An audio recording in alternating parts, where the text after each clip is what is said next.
What was it about America that she fell in love with that she wanted to pass on to you?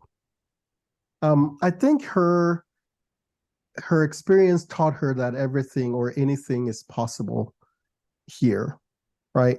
One of the challenges that I feel personally in Ghana and in other places, and this is not limited to Africa, but in places that are developing, is that you have a mismatch between ambition and opportunity.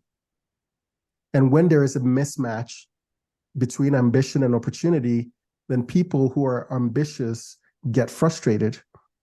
And that frustration, the question is, what do you do with that frustration, right? And a lot of people like me would seek other opportunities. And so usually you learn of people who will leave or will make, very difficult sacrifices to get out. So, and the goal is to get to a place where you can match your ambition with the opportunity. And I think that's the goal of the immigrant is I want to go to a place where my ambition can match the opportunities that are available. And so for her, being in America gave her that insight into a place where anything is possible, right? Anything is possible. However, she was only here for a year. She lived here for a year, and then she went back to Ghana, and she felt her calling was in Ghana, and that's perfectly fine as well. And her calling was to help educate people and free them and bridge that gap between opportunity and ambition.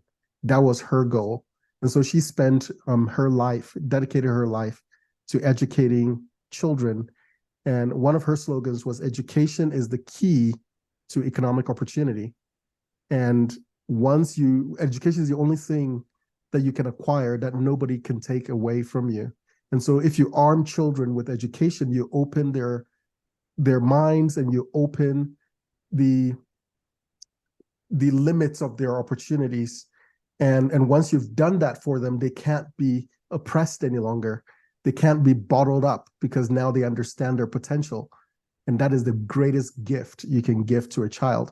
So that was her ambition, that was her dream, and she made sure we were all part of that dream by involving her in everything she did, involving us, her children, in everything that she did. Your mom passed away from cancer, is that She correct? did. And I know Yes. that was a big blow for your family. Yes, definitely. She was the engine for all the work that we're doing in Ghana. She started her school in 1989 without any background in education, but she felt the call to give something that she felt was necessary for these kids, to give them hope, to give them opportunity. And she felt the way she could do that is through education. And so she started with 11 kids.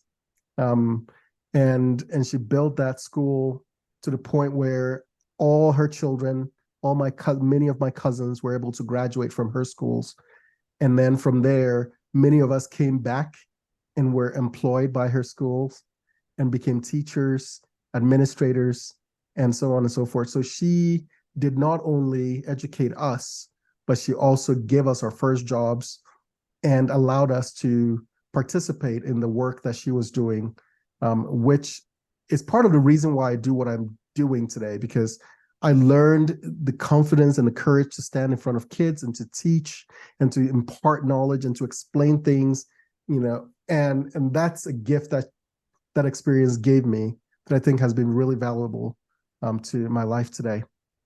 Has that legacy through school continued past her life? Yes. Oh, So awesome. she built the school, like I said, in 1989. The school has been in existence since then. That legacy still exists, but needs a little bit of support and help. So um, we're trying to, raise the necessary funds to kind of support the operations. But my sister and my two sisters are currently running the show over there, and they're doing their best, and we're trying to, help them from here.